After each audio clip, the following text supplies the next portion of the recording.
ഇനി ഈസാ നബി അലൈഹിസ്സലാം ഖിയാമത്ത് നാളിനോടനുബന്ധിച്ച് വരാനിരിക്കുന്നു.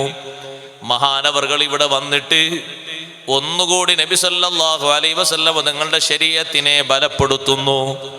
പരിശുദ്ധ ഖുർആൻ അനുസരിച്ച് കാര്യങ്ങൾ വിധിക്കുന്നു. ലോകത്തുള്ള എല്ലാ ആളുകളിലേക്കും ഇസ്ലാമിൻ്റെ സന്ദേശം ഒന്നുകൂടി വ്യാപിപ്പിക്കുന്നു.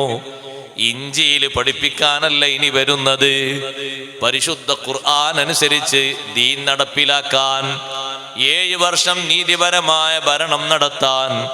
യൻസിലു ഫീക്കും ഈസ ഇബ്നു മറിയമ ഹകമൻ മുഖ്സിതൻ അദ്ലാ. ഈസാ നബി അലൈഹിസ്സലാം നിങ്ങളിൽ ഇറങ്ങി വരും, നീതിമാനായ വിധികർത്താവായിട്ട് ഇറങ്ങി വരും. ഒരുപാട് കാര്യങ്ങൾ നിങ്ങളിൽ ഈസാ നബി അലൈഹിസ്സലാം വിധിക്കും. ഏകദേശം സമയം ഇങ്ങനെ ആയിക്കൊണ്ടിരിക്കുകയാണ്. ഈസാ നബി അലൈഹിസ്സലാമിൻ്റെ വരവിനോടനുബന്ധിച്ച് അതിൻ്റെ തൊട്ടു മുമ്പായി ബഹുമാനപ്പെട്ട ഇമാം മഹ്ദി റളിയല്ലാഹു അൻഹുവിൻ്റെ വരവുണ്ട്. മഹ്ദി ഇമാം റളിയല്ലാഹു അൻഹു ഏതെങ്കിലും നാട്ടിൽ നിന്ന് ഇങ്ങനെ അങ്ങോട്ട് വരികയല്ല. ഈസാ നബി അലൈഹി സ്വലാത്തു വസ്സലാം ദമസ്കസിലെ വെളുത്തൊരു മിനാരത്തിൽ മലക്കുകളുടെ ചിറകിന്റെ സംരക്ഷണത്തിലായി ഭൂമിയിൽ സുബ്ഹ് വാങ്ങ് കൊടുക്കുന്ന സമയമാകുമ്പോൾ താഴോട്ട് ഇങ്ങനെ ഇറങ്ങി വരും. ഈസാ നബി അലൈഹി സ്വലാത്തു വസ്സലാം ഭൂമിയിലേക്ക് താഴോട്ട് എത്തുന്ന സമയത്ത് ഇന്ന് നാം കേൾക്കുന്ന വളരെ ഭീതിതമായ രംഗങ്ങൾ കേൾക്കുന്ന മസ്ജിദുൽ അഖ്സ അന്ന് ശാന്തമാണ്. അന്ന് മസ്ജിദുൽ അഖ്സയിലെ ഇമാം മഹ്ദി റളിയല്ലാഹു അൻഹു ആണ്. അവരാണ് മസ്ജിദുൽ അഖ്സയിൽ അന്ന് ഇമാമത്ത് നിൽക്കുന്നത്. ഇമാം മഹ്ദി റളിയല്ലാഹു അൻഹു അഹ്ലു ബൈത്തിലെ ഒരു വലിയ മഹാനാണ്. ഒരു വലിയ ശൃംഖലക്ക് അവസാനം കുറിക്കുന്ന ഒരു മഹാനാണ് ഇമാം മഹ്ദി റളിയല്ലാഹു അൻഹു. ഇമാം മഹ്ദി റളിയല്ലാഹു അൻഹുവിനെ സംബന്ധിച്ച് നബി സല്ലല്ലാഹു അലൈഹി വസല്ലം തങ്ങൾ പറഞ്ഞു, ഇസ്മുഹു ഇസ്മി വസ്മു അബീഹി ഇസ്മു അബീ. ഇമാം മഹ്ദി റളിയല്ലാഹു അൻഹുവിന്റെ നാമം എൻ്റെ നാമമാണ്. ഇമാം മഹ്ദി റളിയല്ലാഹു അൻഹുവിന്റെ ഉപ്പയുടെ നാമം എൻ്റെ ഉപ്പയുടെ നാമമാണ്. അഥവാ മഹ്ദി എന്ന് ജനങ്ങൾ വിളിക്കുന്ന ഒരു പ്രശംസയുടെ ഒരു പേരാണ്. ഒറിജിനൽ പേര് മുഹമ്മദ് എന്നാണ്, ഉപ്പയുടെ പേര് അബ്ദുല്ലാഹി എന്നാണ്.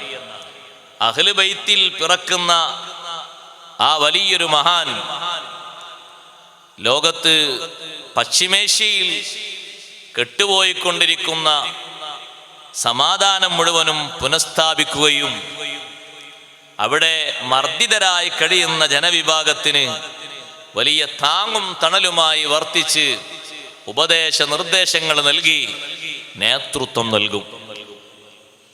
ആ നേതൃത്വത്തിന്റെ കീഴിൽ ജനങ്ങൾ സന്തോഷത്തോടെ കഴിയുമ്പോഴാണ് ബഹുമാനപ്പെട്ട ഈസാ അലൈഹി സ്വലാത്തു വസ്സലാം ഭൂമിയിലേക്ക് വരുന്നത്.